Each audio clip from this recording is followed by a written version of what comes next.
हरे कृष्णा। आज की भगवद गीता क्लास में आप सबका हार्दिक स्वागत है। आज हम पढ़ेंगे भगवद गीता अध्याय 6 श्लोक संख्या 34। चंचलं हि मनः कृष्ण प्रमाथि बलवृद्दृढम् तस्याहं निग्रहं मन्ये वायोरिव सुदुष्करम्। अनुवाद। हे कृष्ण, चूंकि मन चंचल है, अस्थिर, उच्च शंखल, हठीला तथा अत्यंत बलवान है, अतः मुझे इसे वश में करना वायु को वश में करने से भी अधिक कठिन लगता है। तो मन की ये 4 क्वालिटीज़ हैं कि वो चंचल होता है, हठीला होता है, दृढ़ होता है कि नहीं मैं तो जो है इसी पे अडिग हूँ, और अत्यंत ही बलवान होता है। उसको बहलाना फुसलाने से वो नहीं मानता, बहुत ही बलवान होता है। तो ये मन की 4 क्वालिटीज़ हैं। तो मन को जो है जब तक आप प्रॉपरली केंद्रित नहीं करोगे तब तक आप उसको कंट्रोल करना बहुत ही मुश्किल है, क्योंकि ये बहुत ही पावरफुल है। तात्पर्य पढ़ेंगे श्रील प्रभुपाद द्वारा। मन इतना बलवान तथा दुराग्रही है कि कभी कभी वो बुद्धि की उल्लंघन कर देता है, यद्यपि उसे बुद्धि के अधीन माना जाता है। इस व्यवहार जगत में जहाँ मनुष्य के अनेक विरोधी तत्व से संघर्ष करना होता है, उसके लिए मन को वश में कर पाना अत्यंत कठिन हो जाता है। कृत्रिम रूप से मनुष्य अपने मित्र तथा शत्रु दोनों के प्रति मानसिक संतुलन स्थापित कर सकता है, किंतु अंतिम रूप में कोई भी तीसरा पुरुष ऐसा नहीं कर सकता, कोई भी संसारी पुरुष ऐसा नहीं कर सकता, क्योंकि ऐसा कर पाना वेगवान वायु को वश में करने से भी कठिन है। वैदिक साहित्य में कहा गया है, कठोपनिषद में, प्रत्येक व्यक्ति इस भौतिक शरीर रूपी रथ पर आरूढ़ है और बुद्धि इसका सारथी है। मन लगाम है और इंद्रियां घोड़े हैं। इस प्रकार मन तथा इंद्रियों को संगति से ये आत्मा सुख तथा दुख को भोगता है। ऐसा बड़े बड़े चिंतकों का कहना है। यद्यपि बुद्धि को मन का नियंत्रण करना चाहिए, किंतु मन इतना प्रबल है तथा हठी है कि उसे अपनी बुद्धि से भी जीत पाना कठिन हो जाता है। जिस प्रकार की अच्छी से अच्छी दवा द्वारा कभी कभी रोग वश में नहीं हो पाता, ऐसा प्रयत्न मन को योगाभ्यास द्वारा वश में किया जा सकता है, किंतु ऐसा अभ्यास कर पाना अर्जुन जैसे संसारिक व्यक्ति के लिए भी अव्यवहारिक नहीं होता। अर्जुन जैसे व्यक्ति के लिए कभी भी व्यवहारिक नहीं होता। तो फिर आधुनिक मनुष्य के संबंध में क्या कहा गया? जहाँ तक प्रयुक्त उपमा उपयुक्त है, सांजवत को रोक पाना कठिन होता है और उच्च संखल मन को रोक पाना तो और भी कठिन है। मन को वश में करने का सरलतम उपाय जिसे भगवान चैतन्य ने सुझाया है, ये है समस्त देवन्य के साथ मोक्ष के लिए हरे कृष्ण महामंत्र का कीर्तन किया जाए। विधि ये है, सवै मना कृष्ण पादारविंदयो। मनुष्य को चाहिए कि वो अपने मन को पूर्णतया कृष्ण में लगाए, तभी मन को विचलित करने के लिए अन्य व्यवस्थाएं शेष नहीं रह जाएगी। तो वैसे तो मन जो है वो बुद्धि से कंट्रोल किया जा सकता है, लेकिन कभी कभी मन इतना पावरफुल हो जाता है कि बुद्धि भी उसको कंट्रोल नहीं कर सकती है। जब वो बगावत पे उतर जाता है तो बहुत मुश्किल होता है। तो इसलिए हमको कभी भी मन से झगड़ना नहीं चाहिए। मन को जो है पुचकार करके हाँ हाँ हाँ हाँ तुम जो बोलते हो वो करेंगे, लेकिन तब तक थोड़ी देर तुम मेरी बात मानो। इस तरह से जैसे छोटे बच्चे को हम बोलते हैं, उस तरह से अगर आप उसके साथ में आप जोर ज़बरदस्ती करोगे तो वो कभी भी आपकी बात नहीं मानेगा। आज अर्जुन 5000 वर्ष पहले द्वापर युग में था और वो इतना इंटेलिजेंट था, वो चाहे तो मन को कंट्रोल कर सकता था, इंद्रियों को कंट्रोल कर सकता था, लेकिन अर्जुन ने हमारे लिए ये उत्तर दिया भगवान को, बोले हे प्रभु मन बहुत चंचल है। मतलब अर्जुन हमारे बिहाफ पे बोल रहा था कि प्रभु ये बहुत मुश्किल है। तो मन को कंट्रोल करने के लिए चैतन्य महाप्रभु ने क्या बताया है? मन को जो है भगवान की सेवा में, भगवान के पदार विंद में लगाओ। हर चीज़ को आप बेंड करो, मन को जो है आप धीरे धीरे बेंड करो। जैसे आपने पेड़ की शाखाओं को देखा होगा, नॉर्मली वो ऊपर की तरफ चलती है या सूर्य की तरफ जाती है, लेकिन कभी कभी माली एक पेड़ को शेप देने के लिए, आकार देने के लिए उस रस्सी से बांध करके वो टेढ़ा मेढ़ा आकार में बांध देते हैं। धीरे धीरे वो पेड़ जो है उसी दिशा में बढ़ने लगता है और उसकी टहनियाँ उसी दिशा में बेंड हो जाती है। तो उसी तरह से हमको धीरे धीरे मन को जो है ट्रेन करना है कि हम हर चीज़ में भगवान को जोड़ें, और यही आसान तरीका है मन को कंट्रोल करने का। और दूसरा तरीका है भगवान के मंत्र का जाप, संकीर्तन, यज्ञ, हरेर नाम एव केवलम। तो यही तरीका है मन को कंट्रोल करने का, इसके अलावा दूसरा कोई तरीका नहीं है। अगला श्लोक पढ़ेंगे। श्री भगवानुवाच असंशयं महाबाहो मनो दुर्निग्रहं चलम्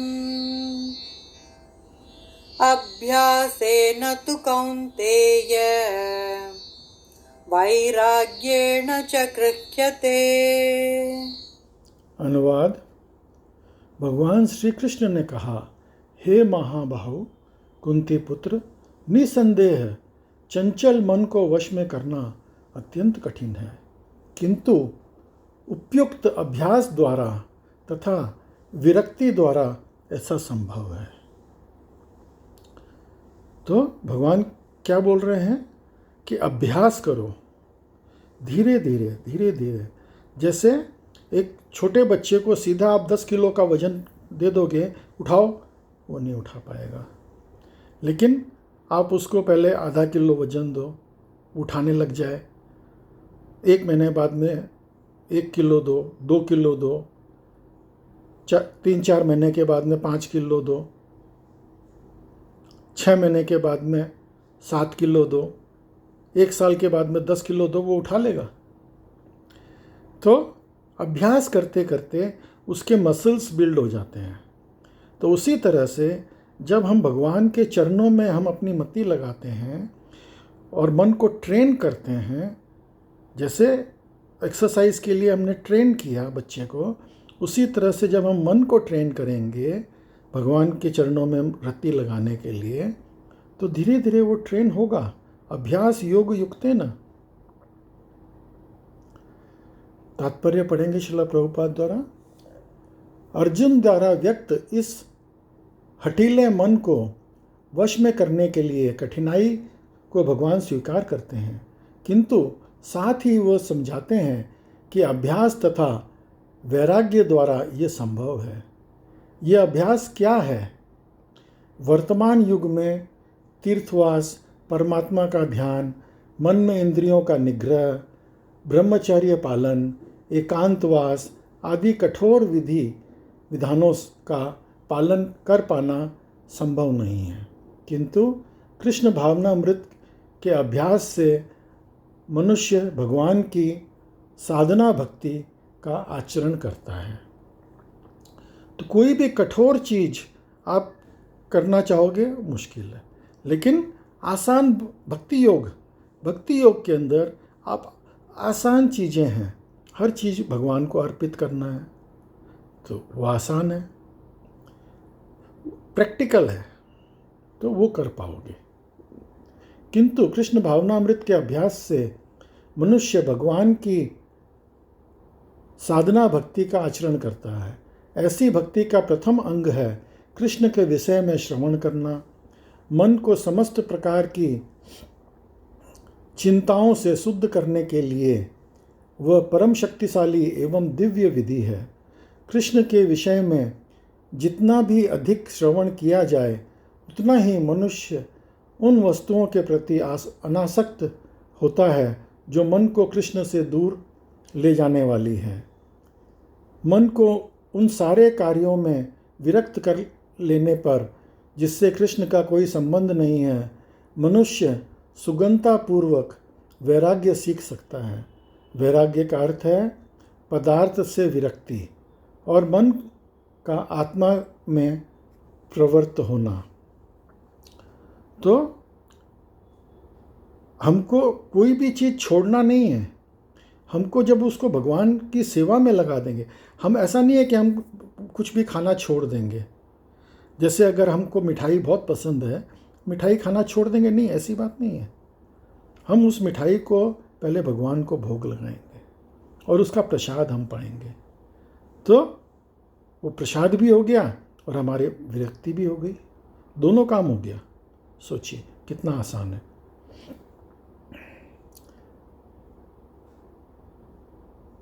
निर्विशेष आध्यात्मिक विरक्ति कृष्ण के कार्यकलापों के मन को लगाने की अपेक्षा अधिक कठिन है।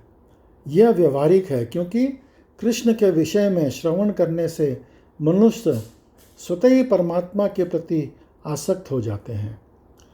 भगवान का नाम जो है वो इतना पवित्र है, जब हम उसको श्रवण करते हैं, भगवान की कथाएं, भगवान की लीलाएं जब हम श्रवण करते हैं तो वो अंदर से जाकर के हमारे मन को पवित्र करती है। तो ये इतना पावरफुल है ये कि इससे हम अपने मन को कंट्रोल कर सकते हैं। यह आसक्ति परेशान अनुभूति का आध्यात्मिक तुष्टि कहलाती है। यह वैसा ही है जैसा कि भोजन के प्रत्येक कौर से भूख को तुष्टि प्राप्त होती है। भूख लगने पर मनुष्य जितना अधिक खाना खाता जाता है उतनी ही अधिक तुष्टि और शक्ति मिलती जाती है। अभी खाना खाया कि नहीं, इसका प्रमाण क्या है? हमारा पेट भर जाता है, हमारे को तुष्टि हो जाती है। और जब हमारा पेट भर जाता है तो हमको और खाना दिया जाए तो हम बोलेंगे नहीं बस पेट भर गया। तो ये ऑटोमेटिक, ये उसका प्रमाण है कि हम संतुष्ट हो गए। इसी प्रकार भक्ति संपन्न करने से दिव्य तुष्टि और शक्ति उसे मिलती जाती है। इस प्रकार भक्ति संपन्न करने से दिव्य तुष्टि की अनुभूति होती है, क्योंकि मन भौतिक वस्तुओं से विरक्त हो जाता है। यह कुछ वैसा ही है जैसा कुशल उपचार तथा सुपथ द्वारा रोग का इलाज। अब रोग का इलाज होता है तो क्या होता है? हमको हमारे शरीर में ताकत आने लगती है, हम स्फूर्ति बन जाती है, हमारा शरीर जो है वो ताकतवर महसूस करने लगता है। तो यही उसका प्रमाण है। अतः भगवान कृष्ण के कार्यकलापों का श्रवण उन्मत्त मन से कुशल उपचार है और कृष्ण को अर्पित भोजन ग्रहण करना रोगी के लिए उपयुक्त पथ है। ये उपचार ही कृष्ण भावनामृत की विधि है। अगला श्लोक पढ़ेंगे। असंयतात्मना योगो दुष्प्राप इति मे मतिः वश्यात्मना तु यतता शक्यो वाप्तुमुपायतः। अनुवाद: जिसका मन उच्च संखल है उसके लिए आत्म साक्षात्कार कठिन कार्य होता है, किंतु जिसका मन संयमित है और जो समुचित उपाय करता है उसकी सफलता ध्रुव है, ऐसा मेरा मत है। तो अगर हम आधा अधूरा उपाय करेंगे तो सफलता नहीं मिलेगी। हमको पूरे मन से प्रयास करना पड़ेगा। तात्पर्य: भगवान घोषणा करते हैं कि जो व्यक्ति मन को भौतिक व्यापारों से विलग करने का समुचित उपचार नहीं करता, उसे आत्म साक्षात्कार में शायद ही सफलता प्राप्त हो सके। तो रूल क्या है?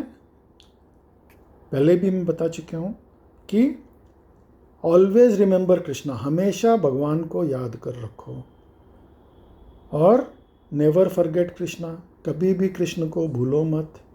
दोनों एक ही चीज़ है, लेकिन इसको घुमा घुमा करके दोनों तरीके से बोला है, पॉजिटिव वे में और नेगेटिव वे में, कि भगवान को हमेशा याद रखो और भगवान को कभी भूलो मत। जब आप भगवान को याद रखोगे तो आप कोई भी कार्य करने के पहले ये सोचोगे कि ये कार्य भगवान को अच्छा लगेगा या नहीं लगेगा। और जब आप भगवान को नहीं भूलोगे तो जो कार्य भगवान को अच्छा नहीं लगता वो आप कभी भी नहीं करोगे। तो कितना इजी है, देखिए, भगवान को हमेशा याद रखने से हर कार्य हम भगवान के लिए कर रहे हैं।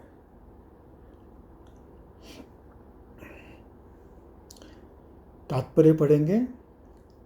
भगवान घोषणा करते हैं कि जो व्यक्ति मन को भौतिक व्यापारों से विलग करने का समुचित उपाय नहीं करता, उसे आत्म साक्षात्कार में शायद ही सफलता प्राप्त हो सके। भौतिक भोग में मन लगाकर योग का अभ्यास करना मानो अग्नि में जल डालकर उसे प्रज्वलित करने का प्रयास करना है। मन को निग्रह किए बिना योगाभ्यास समय का वृथा करना है। तो अगर हम जैसे हवन कर रहे हैं, हवन के अंदर हम घी डालते हैं, घी के बदले में अगर हमने पानी डाल दिया तो क्या होगा? वो हवन अग्नि जो है वो बुझ जाएगी, जलने के बदले, प्रज्वलित होने के बदले बुझ जाएगी। तो योग का ऐसा प्रदर्शन भले ही भौतिक दृष्टि से लाभप्रद हो, किंतु जहाँ तक आत्म साक्षात्कार का प्रश्न है, ये सब व्यर्थ है। अतः मनुष्य को चाहिए कि भगवान की दिव्य प्रेमा भक्ति में निरंतर मन को लगाकर उसे वश में करे। कृष्ण भावनामृत में प्रवृत्त हुए बिना मन की स्थिति का पाना असंभव है। कृष्ण भावना भावित व्यक्ति बिना किसी अतिरिक्त प्रयास के ही योगाभ्यास का सफल सरलता से प्राप्त कर लेता है, किंतु योगाभ्यास करने वाले को कृष्ण भावना भावित हुए बिना सफलता नहीं मिल सकती। अभी जाप करने का तरीका क्या बताया गया है? हमारे को भगवान ने एक मुंह दिया है और दो कान दिए हैं। तो हमको बोलना है और सुनना है, बोलना है और सुनना है। जैसे हम हवन कुंड के अंदर हम आहुति डाल रहे हैं, तो अगर जब तक हम हवन कुंड के अंदर आहुति डालेंगे वो बराबर उसका यज्ञ फल मिलेगा। लेकिन हमारा निशाना चूक रहा है, हम हवन कुंड में डालने के बदले इधर उधर नीचे गिर जा रहा है, तो क्या होगा? उसका हमको हवन का फल नहीं मिलेगा। तो उसी तरह से जब हम बोल रहे हैं उसको अगर हम सुन नहीं रहे हैं तो वो जैसे कि आहुति नीचे गिर गई। और वही अगर हम जो बोल रहे हैं नाम, भगवान का नाम, उसको सुन रहे हैं तो वह आहुति बराबर हवन कुंड में गिरी।